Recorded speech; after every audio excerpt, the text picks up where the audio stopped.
ધોરાજીમાં ખેડૂતો સાથે લાખો રૂપિયાની છેતરપિંડીનો મામલો સામે આવ્યો છે, જેમાં ઊંચા ભાવની લાલચ આપીને ખેડૂતો પાસેથી ઘઉં અને સોયાબીન ખરીદનાર વેપારી ફરાર થઈ જતા ખેડૂતોમાં ભારે રોષ ફેલાયો છે। ધોરાજીના જયદીપ ભગવાનજીભાઈ સાણંદિયા નામના વેપારી મહાવીર એન્ટરપ્રાઇઝ નામની પેઢી ચલાવતા હતા। તેના પર આરોપ છે કે વેપારીએ ખેડૂતોને બજાર ભાવ કરતાં વધુ કિંમત આપવાની લાલચ આપી ઘઉં અને સોયાબીન સહિતની ખેત પેદાશ ખરીદી લીધી હતી। વેપારીએ ખેડૂતોને 1 થી 2 મહિનામાં રૂપિયા ચૂકવવાનો વાયદો કર્યો હતો, પરંતુ માલ લઈ ગયા બાદ 27 મે પછી તેનો ફોન પણ બંધ આવી રહ્યો છે। એટલું જ નહીં, વેપારીની દુકાન અને ઘર બંને બંધ મળી આવ્યા છે અને ગાયબ થઈ ગયો હોવાના ખેડૂતો આક્ષેપ કરી રહ્યા છે। મારું નામ નિલેશભાઈ જગુભાઈ વાઘ, ગામ તોળિયા। હું તોળિયા ગામે રહી ખેતી કામ કરું છું। નિલેશભાઈ, આ તોરણિયામાં જે ઘટના બની છે થોડા દિવસ પહેલા, શું કહેશો? ઘટના સાહેબ એવી છે કે અમારા ગામના દરેક ખેડૂત પાસેથી અમે જે ઘઉં વાવેલ હોય, સોયાબીન, તુવેર, એ જણસી વાવેલી એનો પાક અમે માર્કેટિંગ યાર્ડમાં અમુક ખેડૂત જતા હોય, અમુક અહીં ગામનો વેપારી છે, તો અમે અત્યારે અમારા ગામના 10 થી 12 જણાનો માલ અમે અમારા ગામના મહાવીર એન્ટરપ્રાઇઝના માલિક જે જયદીપભાઈ છે એને અમે માલ આપેલો, અને એમાં એ બધાને ભાવ માર્કેટ કરતાં 450 રૂપિયા ઘઉંના હોય તો એને કોઈ પાસે 70માં લીધા, કોઈ પાસે 480માં, 500માં લીધા, અને મહિના 2 મહિનાની શરતે આ જણસી બધાની લીધેલી છે। અને પછી કીધું કે ચેક અમુકને આપેલા છે, અમુકને કોરી ચિઠ્ઠી આપેલી છે, કોઈ જાતનું એનું એન્ટરપ્રાઇઝ દ્વારા કોઈ ચિઠ્ઠી નથી।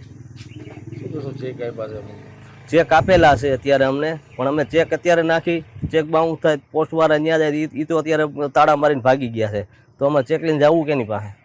અને એ લોકો કેટલાના રૂપિયા છે?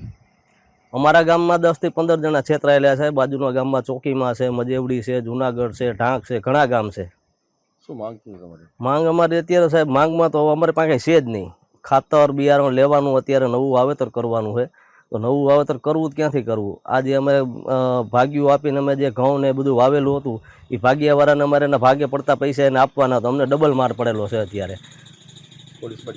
પોલીસ ફરિયાદ અમે કરેલી, અને 3 દિવસ થયા, હજી આરોપીનું કે કોઈ હાજર થયો કે નથી થયો, ધરપકડ થઈ કે નથી, અમને કોઈને ખબર નથી હજી।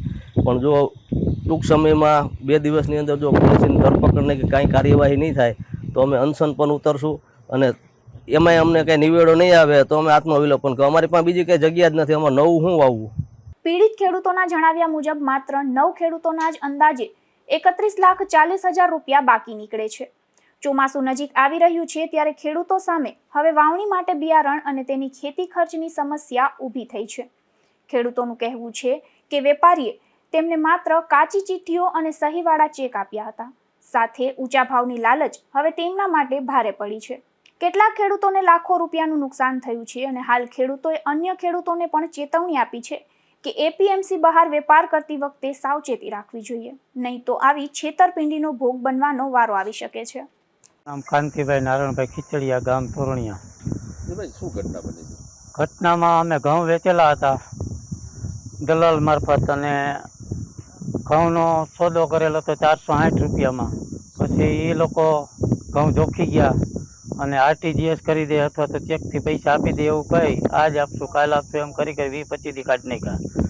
અને દલાલનો મને 27 તારીખે ફોન આવ્યો કે ભાઈ આ જે વેપારીને મેં ઘઉં વેચ્યા હતા એ વેપારી મોબાઈલ સ્વિચ ઓફ રાખી બંધ કરી દીધો, એનો કોઈ સંપર્ક થતો નથી। તો મેં ગામમાં આવીને જાણ કરી કે આપણા ગામની અંદર મહાવીર પેઢી ધરાવતા જયદીપભાઈ ફરાર છે, એવો મને ફોન આવે છે, ફોન બંધ આવે છે, તમે કોઈ આ ઘટનાના ભોગ બન્યા હોય તો જાહેર કરો। તો ગામના લોકો મને કીધું કે અમે પણ આ બાબતની અંદર સહી। તમારા કેટલા પૈસા? મારા 4,54,250। અન્ય લોકોના કેટલા પૈસા? અન્ય લોકોના 31,40,000 જેવી રકમ છે।